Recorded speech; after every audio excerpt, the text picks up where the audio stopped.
From RemySovereign.com. Today I have a special little webinar that I'm going to be sharing with all of you today. And I think a lot of you guys will find this helpful and useful if you're someone that is currently dealing with a lower back injury, or you're someone that works with people that have lower back injuries or lower back issues. So what we're going to be talking about today is how to develop an exercise program for a lower back injury. So what we'll be covering today is why it's important to develop an exercise program for a lower back injury. We'll also talk about why it's important to know and understand lower back injuries. Then we'll also talk about the importance of identifying pain triggers in specific relation to yourself and lower back injury, and how this could influence exercise programming. And we'll also talk about postural and muscular imbalances and poor motor patterns, and how this could influence and contribute to a lower back injury, and how we can specifically address these issues with good exercise programming. Then as the webinar goes on, we'll talk about how to develop an exercise program for a lower back injury. So we'll get into specifics regarding programming and exercise selection. And then finally, we'll talk about how to know if your program is working for you or not. So I'll share with you some specific indicators to determine if your program is working for you, or if it's not working for you. I'll share with you some ways that you could adjust and adapt and change your program to make it successful for yourself. So before we begin, just a little about me. I'm someone that has previously suffered from a severe lower back injury, had a disc protrusion in my lower back causing me sciatica. So when it comes to lower back injuries, this is something that's personal to myself. I'm also a former competitive hockey player, so I played competitive hockey for 8 years, but played hockey for about a total of 17 years, and I still currently do play just at a recreational level. I'm also a student, so whether that be inside of school or outside of school, I have a passion for learning about strength and conditioning, human performance, but also lower back injuries, just because that's something that's personal to myself, like I just previously mentioned. I'm also a consultant and advisor, so I currently work with people that have lower back pain or lower back injuries and are looking to develop an effective recovery and rehab program that could help overcome their injury and get back to their life pain-free. I'm also currently a researcher, so I'm currently looking at a high-intensity interval training protocol, so it's kind of the more performance and training side of things. And lastly, I'm a coach, so I'm a strength and conditioning coach, and I'm fortunate to have had the experience of working with professional athletes in the NHL and NBA. Now, why should you guys listen to me? Well, I'm someone that has previously suffered from a severe lower back injury causing sciatica, so I know what the feeling of sciatica is like, and I know what it's like to experience a severe lower back injury. So it makes it easier for me to relate to individuals that are currently going through a similar injury, but not only from a physical perspective, but also a psychological perspective. And also, if you're someone that's currently watching this video, more than likely you probably have a lower back injury and possibly a lot of structural issues as well. So you're looking for some advice or education to overcome your injury and get back to your life pain-free, and then maybe get back to your sport or activity or whatever it is. I've also had the experience of working with professional athletes in the NBA and NHL who've had a lot of structural problems and have dealt with injuries, but more specifically lower back injuries. So I was fortunate enough to spend time on an intern basis with the Toronto Raptors as a strength and conditioning coach intern. And with that experience, I was able to understand what good exercise programming should like, specifically in relation to athletes who are dealing with injuries and are getting paid millions of dollars to play their sport, which was basketball. And so I know what it's like to develop programs that are effective, that work and are effective for those types of athletes.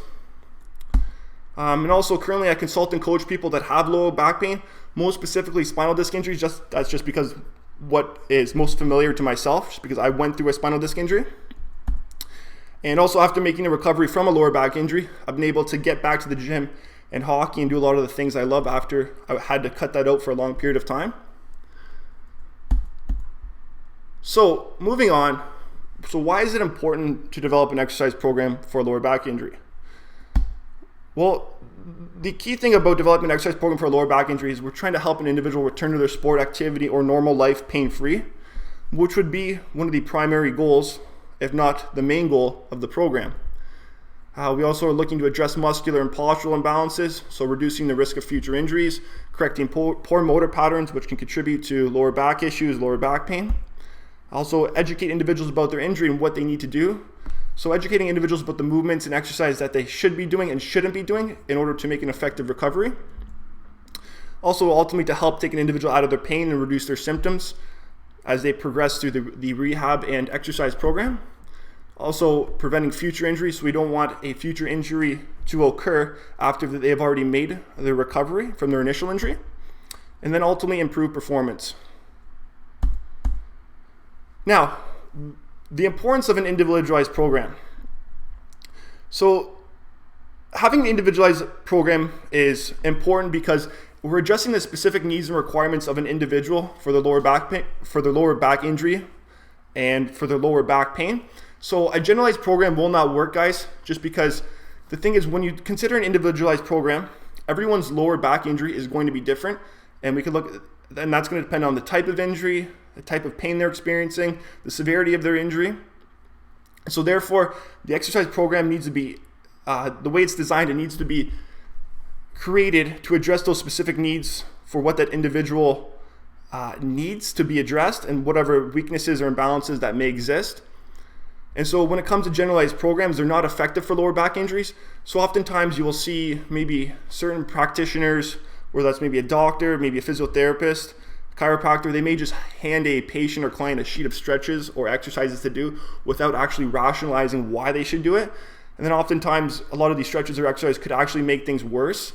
And so a lot of people ultimately will then actually get worse, and they'll wonder why all these treatments or this chiropractor or physical therapist is failing them, is because they're not, that individual, that practitioner isn't prescribing them an individualized program, rather it's just general. Now that's not the case for every practitioner, but oftentimes you do see that happen, and that's what actually happened in my case when I went through my injury. So the top 10 best exercises stretches will be different for everyone. So here's a thing that you guys got to be very cautious about and aware about, is that in mainstream society, mainstream media, specifically if you go on YouTube, you do top 10 best stretches for lower back pain. The problem is a lot of those stretches that are maybe recommended in those videos aren't going to be good for people with lower back pain. And the reason being is because if someone has an extension-based back pain and then you go click on one of those videos and maybe one of the stretches they're recommending is the Mackenzie stretch or Cobra stretch, and that stretch causes an individual to go in extension. And so if someone has an extension-based back pain, that's going to make that individual's pain worse and their injury worse as well if they continuously do that stretch while they're in pain. So therefore, you guys got to be very careful when it comes to a lot of these headlines that you see, as they're more just kind of clickbaity, and it's doing a major disservice to people with lower back injuries, because they are very general and they're not specific to any lower back injury, because lower back pain and lower back injuries, it's a very general topic itself. So when it comes to developing a program, it needs to be individualized, and every program is going to be different for every individual, and not one will be the exact same. So that's an important consideration here. So important considerations moving forward here: what is your prior sport or training experience? Do you have any prior sport or training experience? So this can kind of give us an indication of what maybe your ultimate goals are. Maybe that's return to a certain sport, maybe return to weightlifting, or maybe it's just returning to a normal daily life pain-free. What's your age? Oftentimes people that may be a little bit older may have more degenerative issues, but that's not always the case. Younger individuals could have a lot of problems as well. Equipment access. So do you have access to a commercial gym, a CrossFit gym? Do you have maybe a setup at your house or your home where you have certain resistance bands or weights that you could use? Because the equipment access is ultimately going to determine what you may be able to do with your exercise program and what you may be limited to do. So goals. So the primary goal, if you're probably watching this video right now, is you want to get out of your lower back pain and overcome your injury. But then there may be sub goals. So maybe that's weight loss, improved posture, and return to sport. And so I find a lot of practitioners or clinicians, they're oftentimes just training an individual or helping an individual get out of their pain and not actually focusing on the end goal, which is the individual wants to get back to their sport or get back to a certain activity. And so I think that's where we see some limitations, and sometimes it almost does a slight disservice to the individual, because that's what their ultimate goal is in the end. Firstly, though, we have to address getting the individual out of their lower back pain and address the lower back injury, and then we could focus on returning them to sport. And that's why the programming has to constantly continue as we move forward. So that's where things like weight loss and improving posture would be important. So now we have to determine the cause of a lower back injury. Is it a sports injury? So maybe it's some sort of incidental injury, you got hit. Weightlifting injury, maybe poor exercise technique in the gym, maybe on a deadlift. Car accident, daily activity, poor posture while tying shoes, maybe tying your skates, shoveling snow, you threw your back out. Or is it physiological based? So maybe some sort of gene is or some sort of gene is shutting down some sort of protein, or it's encoding to shut down some sort of protein, which is resulting in cell death within some localized region. It's causing you pain. Now, this is way over my pay grade and out of the scope for this presentation, but this sometimes, in rare cases, you may see a more of a physiological based injury that is causing lower back pain. That's just something to keep in mind. Now moving forward, we have to identify the type of lower back injury. So is it herniated disc, bulging disc, spinal stenosis, SI joint problem, pars fracture, facet joint problem, muscle strain, or is it multiple? So someone may have multiple injuries here, and this could significantly influence not only the exercise programming, but also the recovery time. Because if we have multiple injuries, then we have multiple issues that we need to address. Now, what are the pain triggers? So this is important because the pain triggers are going to determine what and how our exercise program is going to be designed. So does sitting cause pain? Does bending forward flexion cause pain? Extension, bending backwards cause pain? Lateral bending cause pain? Twisting rotation cause pain? Compression, laying down, sitting to standing, walking or running, multiple. So all these factors here are important to consider, and only you specifically will know what your pain triggers are. You'll know them the best, while there's practitioners out there like doctors, physiotherapists, chiropractors. They can help teach you and educate you about these things, but you'll ultimately know what your pain triggers are the best because you're the one experiencing the pain and you know what works for you and what doesn't work for you. And this is ultimately going to influence how the exercise program is going to be designed because we don't want individuals working out in pain. So why identify the pain triggers? So I kind of just specifically mentioned that. It's going to help determine what the exercise program should and should not consist of. Now, it's important to note that if there's multiple pain triggers or if an individual has severe pain, exercise may not be advisable at all at this time, and it's best just to wait until the pain comes down. So we don't want to be putting people through exercise if they're in significant pain. And I'll get into detail as we move throughout this webinar about how exercise can cause irritation or flare-ups in an individual and why it would be specifically best to wait until the pain comes down because we don't want to be causing any further problems or further damage to an individual.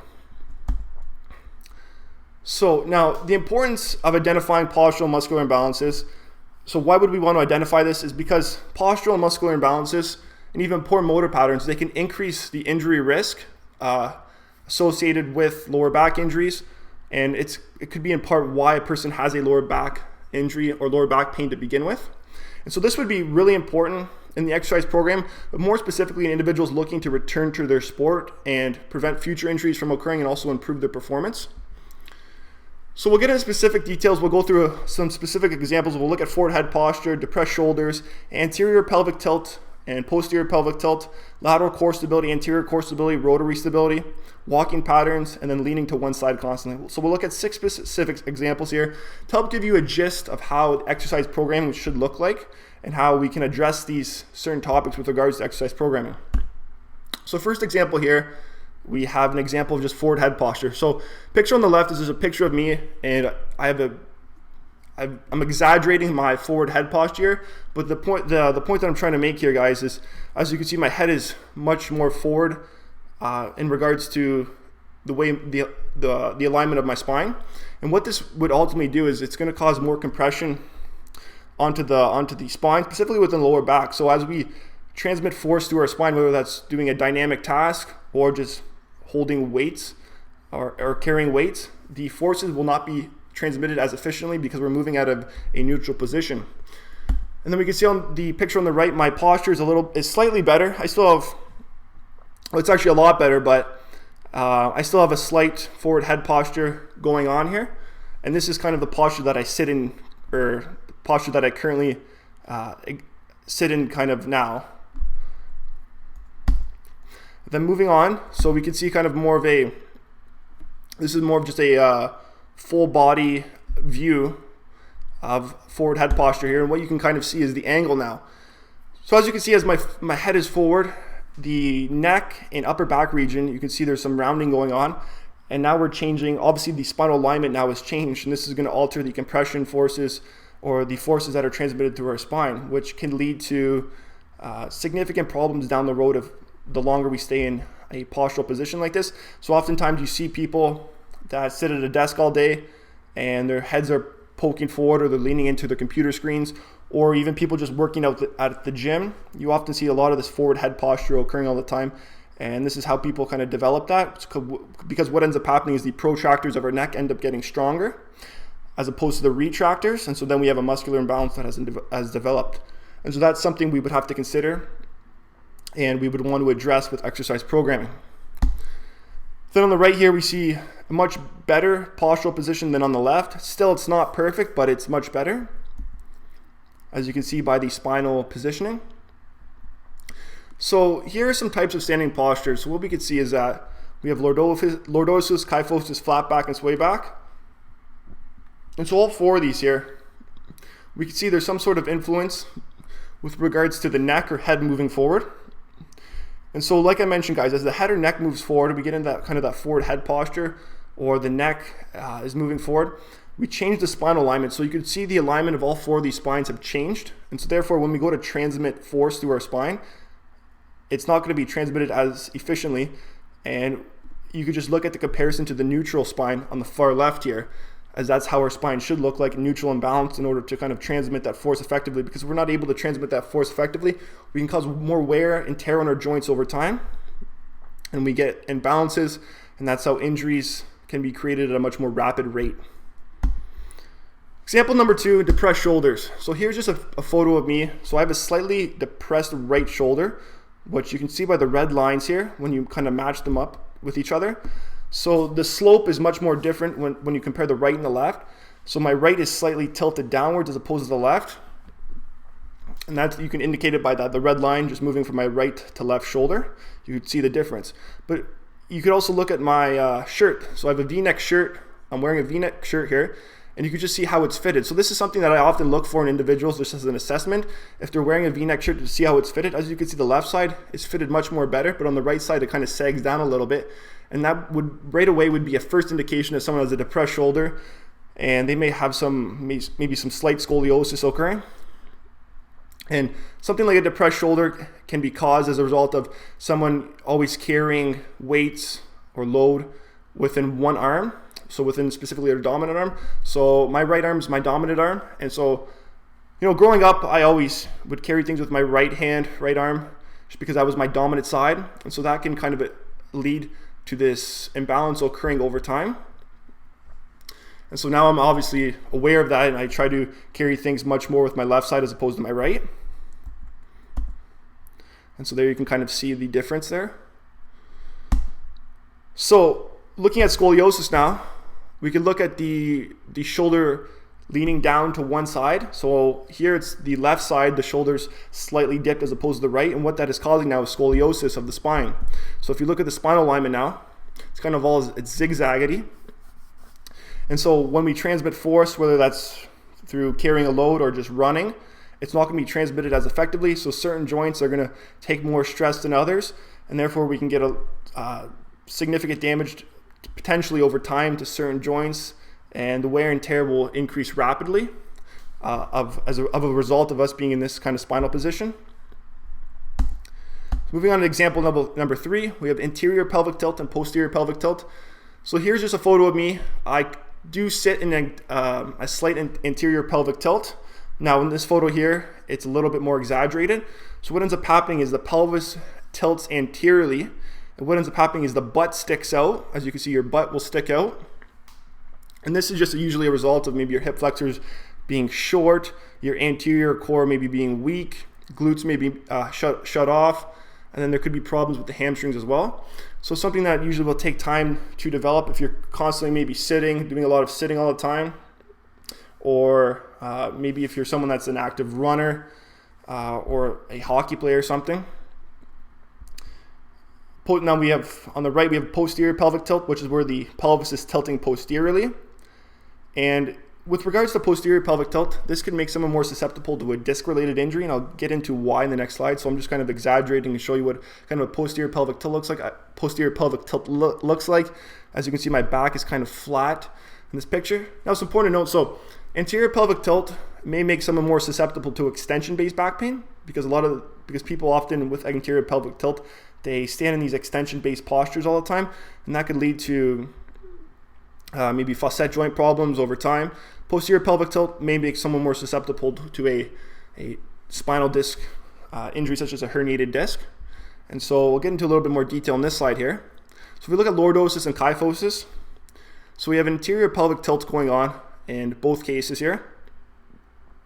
But as you see with kyphosis, the thoracic spine is rounded or in a more flexed position when compared to the lordotic position with the excessive kind of lordosis or anterior pelvic tilt. Then if we look at the flat back and sway back, as you can see, the thoracic and lumbar spine is in a more flexed position, and that is a result of the pelvis being tilted posteriorly. So as a result of this can make someone more susceptible in theory to a disc herniation or disc bulge, and this is something that would be important to address in order to prevent future injuries from occurring. Example number 4, so lateral core stability. So we could do some sort of side plank or a plank isometric endurance test to give us an indication of what the muscular strength or muscular endurance of an individual is. So for example, if we were going to do a side plank isometric endurance test for 90 seconds, we had an individual do the left and right side. Oftentimes what you'll see is a lot of individuals will be able to perform in 90 seconds on their dominant side, but on their non-dominant side, they may not be able to hold the 90 seconds. Maybe they only do it for 80 seconds. And so right there would be an indication of a muscular imbalance, and that would be something that we would need to address when it comes to exercise programming, is to address those imbalances that exist. Example number 5, walking patterns. So we could look at how an individual walks.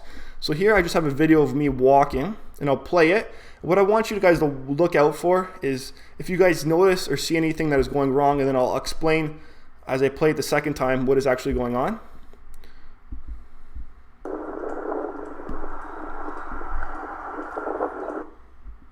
So now I'll play it and I'll stop it in the middle here. So the big problem here, and you see people do this all the time, is as you can see, my right hand is tucked into my pocket, and I'm only swinging with my left arm. So what this is going to do is ultimately it's going to affect my the way I walk and what my stride length is going to look like, because I'm not able to swing with that right arm, so I'm losing speed and I'm losing momentum, and therefore my strides aren't going to be as efficient when walking, and this could lead to imbalances developing over time, specifically within the hip and shoulders. And a good example, guys, could be seen if just try running with your hands in your pocket or skating with your hands by your side. See how far you can get and see how much speed you can get. You won't get very far and feel very awkward and weird. So this is something that is just a little simple task that often people do. And just by correcting this and by walking with both arms freely, with both arms moving freely, we could address this improper motor pattern and prevent imbalances from developing. And that leads me to my next slide here. So now here's just a side view of me walking. Now it's a little bit hard to tell what's going on here, but I just want to first point out that you can see I have slight forward head posture going on. My shoulders are slightly internally rotated, and that could be just maybe from doing a lot of horizontal push dominant exercises in the gym. The forward head posture could be maybe from just doing a lot of sitting over time. But it's just subtle. It's very subtle, specifically the forward head posture. And these are just little things that I'll look out for in an assessment. But more specifically, if we look at the stride length, now this is kind of hard to tell, but my stride length on the right photo is slightly longer than the left. And this is a result of just me having some problems with my right hip. I have a little bit more tightness going on with my right hip as opposed to my left. It's not something you can actually see, and it's something that you would have to maybe have someone do an assessment on you, maybe a physical therapist, strength coach, or someone maybe like a chiropractor to look at your hip flexion, range of motion, and determine if there's anything going on.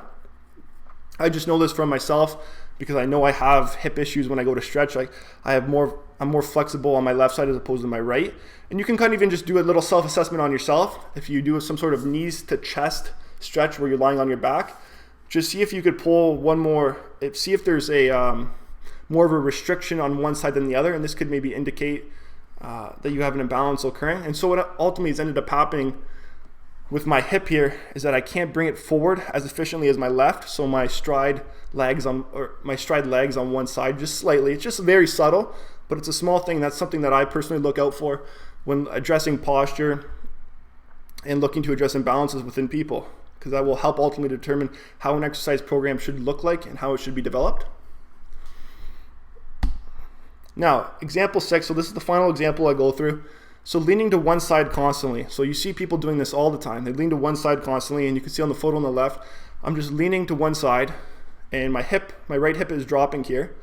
And so what we see is there's a difference in the slope with regards to the hips.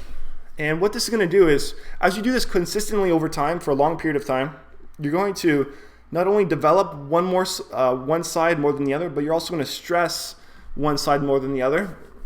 And therefore, you might get problems within the SI joint, within the hip, or within the lower back on one side as opposed to the other. And it's actually funny sometimes. If you a lot of people are guilty of doing this. A lot of people do this all the time. But everyone has a side that they favor. And if you ever try leaning to that opposite side, it almost feels very awkward, just because it's not something that you're used to. If you try leaning to the other side, it's kind of funny, just the feeling that you may experience because you're not used to that, but just something I wanted to mention. And so here's more of a neutral, kind of better posture of how an individual should stand in more of a balanced position. As you see, the hips are even here. And so what this could ultimately do, if we're leaning to one side all the time, this could lead to something like scoliosis developing, and it could lead to that shoulder depression occurring on the one side. And so what ends up happening is we drop one shoulder, with one hip dropping, what ends up happening is our spine kind of gets into that zigzag position, and then one of our shoulders will drop slightly. And so over time, this is how something like a depressed shoulder can develop, and that's why we may need to look to the hip in order to address that shoulder depression. So it may not actually just be holding weights always at our side. It could actually just be from leaning to one side all the time on our hip. So that's an important consideration to look out for as well. Now, an important consideration when it comes to addressing these muscular imbalances or postural imbalances, that we must be careful when prescribing exercises, specifically when we're dealing with a lower back injury. The reason being is because some exercises, such as a front plank, which is good for developing the anterior core, they may be ill-advised for someone with a lower back injury, and the reason being is because it could cause irritation to an already injured area. So for example, we may prescribe a plank or front plank to someone with an anterior pelvic tilt because we want to develop their anterior core because it may be weak or they may be just lacking control of that anterior core. So a front plank may be good to address that problem. However, the problem is they're dealing with some sort of back injury. The contraction of those muscles from holding the plank could cause some more compression or irritation onto the injured area, and that may result in more damage or more inflammation. So I'll go into a specific example right here. So we have a person with an L5-S1 posterior lateral disc herniation causing S1 nerve impingement and sciatica on their right leg. We identified somehow that they have a lateral core instability balance between the left and right side, with the right side being weaker, which was the injured side. So we want to address that imbalance by developing the right side, so we maybe prescribe a side plank to address this weakness. But the problem is they get a severe flare-up or pain when performing this exercise on the right side. And so a reason being is because as we're holding the side plank, the muscular contractions as a result of holding the isometric exercise may cause an unnecessary amount of force or compression onto the spinal disc or nerve root, which could cause more irritation and it can cause more inflammation and pain. So therefore, it would be best advised to cut this exercise out or regress to maybe a side plank regression to see how that feels. But if that would still cause pain, then maybe not prescribing exercise at all to adjust that imbalance at this point in time would not be advisable, and it'd be best to wait until you're pain-free or the individual is pain-free to adjust that imbalance, because we don't want people performing exercise in pain. Now, moving on to developing the exercise program. So we could look to the resistance training component, a cardiovascular training component, and then a flexibility and mobility training component. So as you can see, this is just one of my old programs that I used to use. Consisted of a warm-up mobility activation, any of your workout, sets, reps, tempo scheme. Now, over the years, though, my programs are always changing as I'm always learning new things and looking to make them better. So this is a program from about 3 years ago that I used to use. but now my programs have significantly changed. I'll get into kind of some detail of how they've changed as we move through on this kind of section of the webinar. So the resistance training component, we could have an anterior core focus, lateral core focus, rotary stability focus. So an anterior core focus may be doing something like a ab rollout, front plank. Lateral core focus, something like a side plank progression. Rotary stability focus, something like a bird dog or a Palloff press. And so this is one way we can kind of maybe develop our program is based around these three focuses, because a lot of people often need core strength to provide more strength and stability to their spine because they're already dealing with some sort of lower back injury, and they may be lacking that strength or stability that is needed to support their spine. So this would be maybe a potential big focus of how one can develop their program around. We could also look to a vertical push-pull, horizontal push-pull, and then hip dominant, quad dominant. So vertical push just being some sort of standing barbell press or anything overhead press. Vertical pull would be something like a lat pull down or pull-ups, chin-ups. Horizontal push would be something like a bench press. Horizontal pull, something like a TRX row or maybe a barbell row. Quad hip dominant. Quad dominant would be more like a squat or a slant board step up. Hip dominant would be something like maybe like a deadlift. And then we can move into our cardiovascular training component. So maybe we have a walking program. Maybe we have a swimming program. Maybe we have an elliptical program, running program, skating program. And it's all going to depend on what the individual's goals and needs are. So the reason why I included a running and skating program is because maybe the goal is to get an individual back to skating or playing hockey, or maybe it's to get them back to running, whether they're a basketball athlete, or maybe they're just a runner in general, like a sprinter or a marathon runner. So that would be more important maybe in the later stages of the rehab program to get them back to their sport. But to begin, maybe we start with a walking program or swimming program. Now, these programs aren't going to be beneficial for everybody, and it's going to depend on an individual's lower back injury and lower back pain, because swimming could actually maybe cause flare-ups. Maybe even walking could cause issues. So therefore, maybe they're not advised at that point. And it's going to really come down to what the individual's pain triggers are and what their injury is to determine what the cardiovascular component is going to consist of. But then we can move into a flexibility, mobility training component. So you have dynamic versus static stretching. We have short versus stiff muscles. So maybe we have short hip flexors from sitting all the time, or maybe we have some good stiffness versus bad stiffness. So with regards to good stiffness, when it comes to stiffness, guys, stiffness is not a bad term. It's when we're stiff, sometimes it's actually good because it's what we need to provide stability to our body. So for example, if we're not stiff within our spine, we're going to lack stability.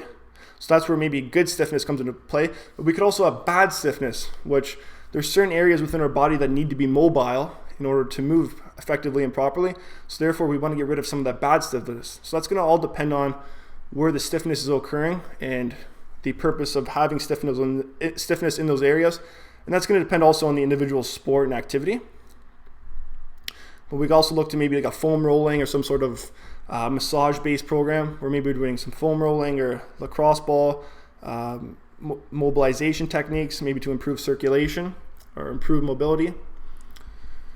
So moving into an example of what an exercise program may look like and what you can kind of maybe add or into your recovery program. So what we have here is week 1. It's a 3-day split, Monday, Wednesday, Friday. So we have our exercises.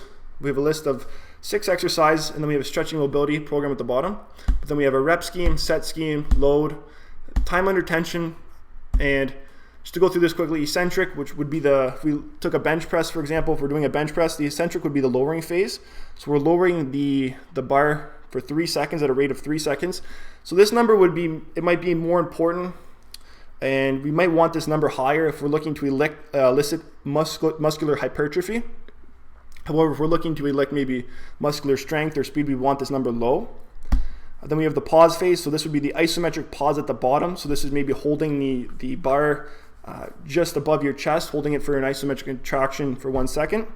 Then we have the concentric. So that's the speed of which the bar is moving upwards and back to that starting position. So we have a 2 second on the concentric, and then we have 0 second on the resting. So this would just be at the top. Maybe you're resting for a second. Maybe you're just doing the exercise repeatedly without resting. And so then we see is the total time under tension per set, which is 48 to 60 seconds, which we have for that bird dog regression there. And that would be how long the muscles are under tension for and how long the set should actually take to completion. Now, here's a little important tip that many people may overlook, but it's really important to understand. And this is something that I kind of learned from Ian King, just from his exercise programming and how he develops his programs. And I've really added this into my workouts.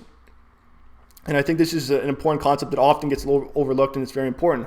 But the first exercise always gets priority in a workout. So that's something to keep in mind, guys. So as we move through the workout, fatigue accumulates, and not only from a physical perspective, from a psychological perspective. Then as we get to maybe exercise 6, like the next stabilization as we see. So if we move down to the next stabilization, that we've already accumulated all this fatigue, and that exercise may not be performed as effectively as that first exercise because we were well rested to perform that exercise. And then as a psychological point of view, maybe we're just stressed for time or something, and we're looking to get through this workout program as quick as possible. So maybe we skip a set or 2 sets, which then it affects the performance or what we're getting out of that exercise. So that's important to keep in mind, guys. So what we have here is the side plank regression starting as our first exercise. So that's the priority, which is a lateral core focus. So maybe we did some assessment on an individual and we found that they have a lateral core stability weakness, and so that's why we'd want to start with a side plank regression or something to address that lateral core stability. And then we kind of went through bird dog regression, so when we have rotary stability or maybe the back extensors, then maybe we found their ab or their anterior core may be somewhat strong, so that's why we put it number 3, but we still want to develop it, the anterior core. Then we move through the workout, and then we could look into our stretching mobility program. So maybe someone's doing a hip flexor stretch to address maybe some tight hip flexors that they might have. So maybe some bad stiffness occurring in the hip that we might want to address. And another important consideration here, guys, is that, well, I put the static stretch here at the end of the workout. Now, as I put it at the end of the workout, it's getting the least priority, like I mentioned, as we go through each exercise. Now, I'm personally not a fan of doing static stretching before a workout, just because static stretching can potentially reduce good stiffness. And by reducing good stiffness, as we go into the gym and work out and start putting load onto our spine or onto our joints, by reducing that good stiffness, we may actually decrease performance and actually increase the injury risk, which is an important consideration as we kind of loosen things up. So that's something to keep in mind, guys, and that's why I don't recommend doing static stretching prior to a workout. Rather, I recommend it after a workout to kind of address any of those needs that an individual has from maybe a flexibility standpoint. And then we could look at the total time under tension for the workout. So this is the amount of tension that our muscles are under for the total workout. So about 368 to 520. So this is just an indicator, guys, to determine if an individual, this is ultimately an indicator to determine if an individual can kind of progress or if they need to regress as we move through the weeks and through the workouts. So for instance, let's say an individual has a lower back injury and this is their workout that they're performing. If they're able to do this workout with a total time under tension of 520 seconds, this would be an indication that we could progress during maybe the second week or the next workout and increase that time under tension principle and further challenge the individual. Now, if we move to week 2, what we see we have changes in the rep schemes here. So we've increased the repetitions, increased the walking from 40 minutes to 50 minutes, increased the sets from 2 to 3. And then we also altered the time under tension percent, and that's by increasing the amount of repetitions that we're doing. So now total time under tension, we've increased from 740 to 848. And that was based off the previous results we got from week 1, because those indications were good indicators that we could progress as this workout, as the workout or rehab program is going forward. So we increase that time under tension just by adding more sets in. Moving to week 3 here, now we have changes in the actual exercise prescription we're doing. So we've changed from side plank regression to a side plank and bird dog regression to a bird dog. We've also changed the rep schemes a little bit here. So for the bird dog, we cut down on the repetitions. And the sideline hip abduction we also cut down. And then neck stabilization, we actually increased the amount of time that we're performing the exercise for. So the neck stabilization would be maybe important for addressing something like forward head posture. So addressing those imbalances that may exist within the neck. So as we can see, we also dropped the sets here from 3 to 2 for those exercises, just because these exercises are more challenging now. And so we want to see how the individual responds to a more advanced exercise, but we don't want them to overdo it. So that's why we're cutting down a little bit here, but moving to a more advanced exercise. And then the load principle. So now this is the first time we're looking at load or incorporating load. So we're doing a sideline hip abduction with 10 pounds. Now this could be maybe an ankle weight, some sort of cable attachment onto the ankle, or maybe even a mini band, like a resistance band. So now I have another concept here that I use for myself for when I want to get more detailed with things. So we're doing 10 pounds for 8 to 10 repetitions. Now I have it here for 10 to 12. That was just a bit of an error there, but point being, it would be 8 to 10. So let's just say it's for 10 repetitions. So they're doing 100 pounds total per set, times that by 3 sets. So 300 pounds total of lifted weight, and that would be on a 3-second eccentric contraction, 1 second isometric pause at the top, then 2 second on the concentric. So this would be important to determine if we can progress with load moving forward or if we need to regress. So for instance, maybe the next day an individual is experiencing some sort of hip pain, or maybe 2 days later they're experiencing hip pain or back pain. And this could be an indication where maybe we progress too quickly with the load, and maybe it would be best to just regress, eliminate the load for now, and then wait until that pain comes down, and then properly prescribe and add load in again, but at a slow pace. And then we could just kind of determine and see how the individual responds to that stimulus. So time under tension here, we see we just changed the neck stabilization, so 20 seconds. Total time under tension is just changing for the bird dog neck stabilization. Then total time under tension, so 660 seconds to 756 seconds, which is slightly less than the previous workout. But like I mentioned, guys, we changed the exercises, made them a little bit more advanced. So we're progressing there with regards to the exercise, making the exercise a little bit more challenging. But we lowered the total time under tension because we aren't exactly sure how the individual may respond at this point. And that's why we need to consistently monitor as they move forward with their program. So here's what another way a 3-day split can be developed. You go with a lateral core focus on Monday, maybe a rotary stability focus on Wednesday, and Friday an anterior core focus. So keep in mind the first day of each week gets priority as well, guys. So Monday being the first day, this is the first day or first workout where it's getting the most priority, we're the most well rested, for no better terms. And then as we move through the week, we've already performed workouts which could affect our performance on those workouts moving forward. And the reason being is because after we perform Friday's workout, the anterior core focus, we have Saturday and Sunday off, which is 48 hours of rest until we perform Monday's workout, which is the lateral core focus. And if you look at Monday to Wednesday, we only have 1 day off, and Wednesday to Friday, we only have 1 day off as well. So that's another important consideration to keep in mind when programming and developing your exercise program. And this is even just, you could relate to from a general concept from people working out in the gym. Oftentimes you always see people do chest Monday, maybe back Wednesday, legs Friday. So point being is that chest or that horizontal push day is getting always the focus, and the legs are getting the least focus, and then back is kind of in the middle. So, and that's why we see a lot of these imbalances that develop in individuals over time, whether that's internally rotated shoulders or kind of getting in that more of rounding of the upper spine or upper back, is a result of a lot of maybe that horizontal pushing that we see. Now we can look at a 4-day split as well, another way you can kind of develop a program. So Monday lateral core, Tuesday rotary stability, Thursday anterior core focus, Friday walking program. So now we're just adding in another day, but it's more of a cardio based day. But we also have exercises incorporated too. So maybe we have glute bridge. We have a glute bridge to incorporate, maybe develop the glutes. Band tear parts to help improve posture if we have that internally rotated shoulder positioning. Or if we have sway back or whatever the case may be. So keep in mind, guys, as well, first day of each week gets a priority because we have Saturday, Sunday off, 4 to 8 hours. Then we could look at a 5-day flexibility mobility split. So just being Wednesday having instead of having a rest day, we're doing more of just maybe our massage work or stretching work that we're looking to do.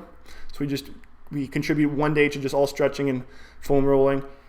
And then the other days are kind of, we have our lateral core, rotary stability, anterior core, and walking program focuses.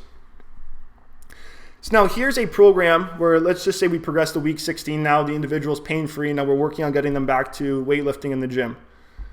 So we have a workout here. We have Monday vertical push-pull, horizontal push-pull, Friday hip dominant, quad dominant. And then we could look at the exercise selection and priority of exercises. So single arms farmer's carry. So we're still prioritizing lateral core focus. We're just doing a more advanced exercise. Pal-off press, more advanced rotary stability exercise.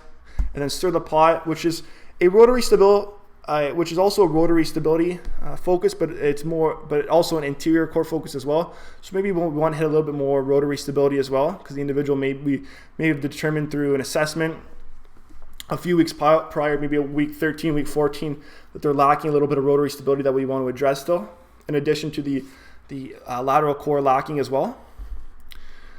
But then as we move through to exercise 2, we're prioritizing a standing barbell shoulder press. Maybe they have depressed shoulders. We're looking to address that. Seal row, maybe they're more horizontal. Their shoulders are more internally rotated, so we want to counteract that by doing more retraction or rowing based exercises. So we want to prioritize those exercises. And then trap bar deadlift, maybe they have weak glutes and hamstrings. They're more quad dominant, so that's why we're prioritizing the trap bar deadlift. And then maybe we move into pull-ups, bench press, so we're still hitting those muscle groups and trying to develop those muscle groups. And then we do hip flexor stretches each day after every workout, just to make sure we're getting the stretching in. Mind you, we're not prioritizing it in the workouts, but we're doing it each day, and that's how we're prioritizing it, is through each day and doing it each workout. And so now, important considerations when developing these programs, guys. There's also different ways we can progress and regress, and that can involve multi-joint, single joint, unilateral, bilateral, supine, prone, half kneeling, split stance, seated, and standing exercises. So multi-joint bilateral would be like a squat, deadlift, bench, just a regular squat, deadlift, bench. Multi-joint unilateral would be a single leg squat, single leg deadlift, single arm chest press. Single joint bilateral would be something like a bicep curl, a leg curl, where you have the movement occurring at one joint. Single joint unilateral would be something like a single arm bicep curl or single leg curl. So these are different ways to progress with regards to an exercise program. The key thing is you don't want to do too much single joint stuff all the time, and you don't want to do too much multi-joint, but the point, you want to have a good balance. And when it comes to the unilateral stuff, guys, this would be good for addressing those types of muscular imbalances that may already exist. And here's a common imbalance that I see a lot of people do in the gym, and this always happens is, if you're doing a unilateral exercise, people will always perform their dominant side first as opposed to the non-dominant side. So for example, let's do a Bulgarian split squat. So you're doing a Bulgarian split squat, your right leg is stronger, so you do the right leg first, and then you do the left leg afterwards.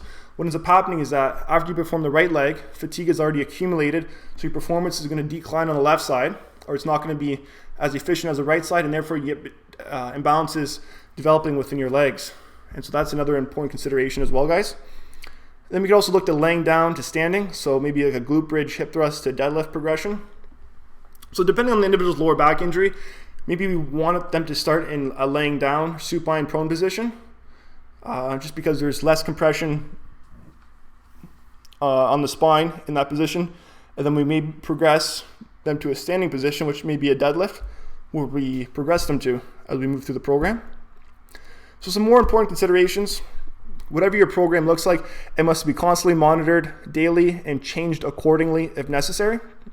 So keeping some sort of notes or journal or notes may be effective. So when it comes to your program, guys, it needs to be constantly monitored. And the reason being is because you have to be ready to adapt and make changes on a daily basis. And the reason being, I could share with you my experience from working with the Toronto Raptors, is that firstly, I'm not a believer in Western periodization at all. So periodization is just kind of a fancy term for planning a workout program for an individual or for an athlete, where you may have a mesocycle, microcycle. You have these hypertrophy phases, strength phases, maybe a deload week. The problem is that when you plan ahead like that, almost nothing ever goes as planned. And with regards to my experience with the Toronto Raptors, the thing is those athletes are getting paid to play basketball, not get paid to work out in the weight room. So the number one goal for us as strength coaches is to prevent injury. We want to make sure they're injury free all the time, because if they get injured, then their performance is going to decrease because they're not able to play basketball at all, and then it's going to take a long time. It may take them a long time to get actually back to playing basketball. So point being here, just to give you an example, guys, let's say a star player goes down, gets injured during a game. All of a sudden, a bench player is playing 20, 30 minutes that night, and the next day we have him programmed to perform some sort of heavy or loaded workout where we're loading him up, and that's based on the way we periodized his program. So let's say that bench player now, he plays at 20, 30 minutes. Maybe that same night he doesn't get a good night's sleep or something. The point being, he comes in the next day, he's feeling tired, feeling a little bit fatigued from the night before. Would it be a good idea to actually go put him through a heavy loaded workout? And the answer is no, not at all. It would be one of the worst things to do, just because now we're putting him through a heavy loaded workout. The individual had just played 20 minutes the night before. We're going to increase the injury risk, and we're ultimately going to potentially decrease, in theory, his performance. The reason being is because now we're going to fatigue the individual more, because we're making him work much harder, even though and that's because he played 20 minutes the night before when it was kind of unexpected. So point being is, programs need to be subject to change constantly, and they need to be monitored daily. So an example, just in relation to a lower back injury, it's kind of just for a regular person. So if you're someone that has a program that's developed, so maybe you did a workout on Monday, then your next workout's on Wednesday. However, Tuesday you get a bad sleep. You don't get a good night's sleep. And then the next day you wake up real tired, feel really achy. Is it really ideal to put yourself through a tough workout the next day when you know you had a bad sleep, maybe cortisol's increased, inflammation in the body maybe would be, in theory, be higher. So would it be a good idea to put yourself through a difficult or tough workout? No, it probably wouldn't be, just because you could be causing more problems. So it might be best to maybe just cut down, regress the workout, or maybe take the day off in total until you maybe kind of recover and get a good night's sleep and are feeling better to perform that workout. So that's an important consideration. That's why programs need to be constantly monitored on a daily basis, in my opinion. Now, there's obviously limitations to this. So if you're someone that's currently working with a physical therapist or strength coach, and you can only meet with them maybe once a week, twice a week, a good idea would be to keep a journal, or have that PT or chiropractor or strength coach. A good idea for them would be at least to keep a journal. Or have the client or patient yourself keep a journal, and you could kind of just track how you're feeling during each day and how the workouts went. Then when you go to see your PT chiro, they can kind of address and assess things based on what you wrote in your journal, if how the workouts went and if anything caused you pain, and then the PT or chiro can kind of make the necessary adjustments for you and advise you on how to go forward. So that's some important considerations as well. So another key thing, guys, nothing will be perfect, but the program should be designed to address the individual's goal. So there's no perfect program out there. Everyone's program is going to be different, and everyone's program is going to affect everyone differently. So there's no perfect program. There's no one perfect program, which is important to keep in mind. So now, how do you know if your program is working for you or not? Well, first thing is first, are you seeing improvements? So the first indication is, are you pain-free, or is the pain reduced? Are you feeling better? Do you have an increase in exercise tolerance? Movement quality, are you moving better? Postural assessments before and after exercise progressions.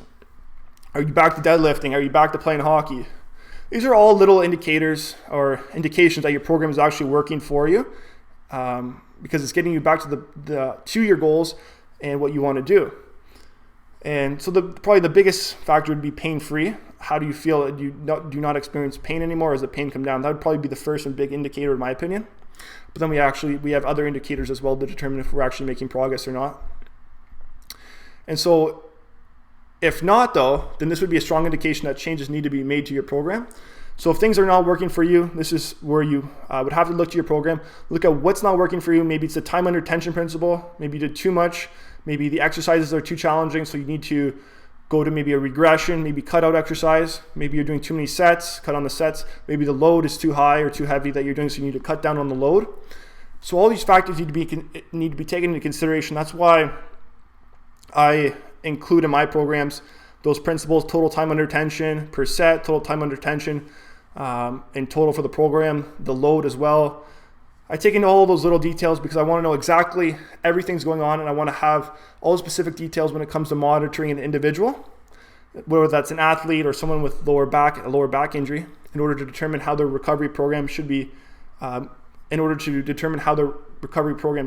progress or regress depending on the feedback that I'm getting from the individual. And so the final points here, guys, is that overcoming a lower back injury and returning to sport or daily life pain-free successfully requires an interaction of great program, nutrition, sleep, exercise, education, and many other factors as well.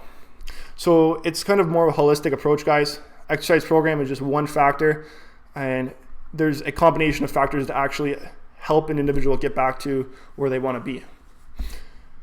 And so, guys, that's it for this webinar. Hope you guys enjoyed. If you have any questions or comments, please leave them below. And also, if you're someone that maybe is following an exercise program and you maybe recently made some changes, or you've found this webinar useful, leave some comments below. I'd love to know what you kind of changed in your program, and love to know how it's working for you, if it's worked out for you, maybe if it's not worked out for you, maybe you had to make some regressions, cut back on some certain things. I'd love to kind of just hear about that, and I'd love for you guys to just share your stories with me. And also, if this is your first time watching this video or one of my videos, be sure to subscribe, as I'm always posting different tips related to lower back injuries and lower back pain, and ultimately just trying to help people get back to their daily routines and daily lives pain-free. Okay, guys, so that's it, and I wish you guys all a successful and productive day. Take care.